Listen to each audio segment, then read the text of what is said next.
Hi అండి. అందరూ ఎలా ఉన్నారు? మళ్ళా ఎండలు చాలా ఎక్కువగా ఉన్నాయండి.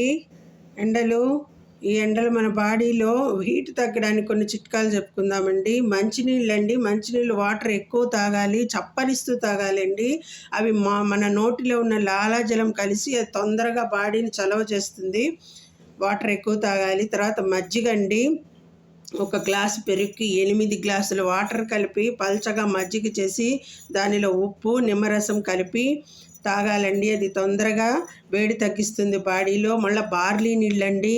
బార్లీ గింజలను దోరగా వేయించుకొని పొడి చేసుకొని ఒక 2 స్పూన్ల పౌడర్ని 1 లీటర్ నీటిలో వేసి మరిగించి చల్లారిన తర్వాత ఎలక్ట్రాల్ పౌడర్ కలుపుకొని తాగితే ఇమీడియట్లీ వేడి తగ్గి బాడీలో ఉన్న నీరసం తగ్గిపోయి శక్తి వస్తుందండి. ఇది ఎండ దెబ్బ కొట్టిన వాళ్ళకు కూడా చాలా బాగా పనిచేస్తుందండి. ఇవన్నీ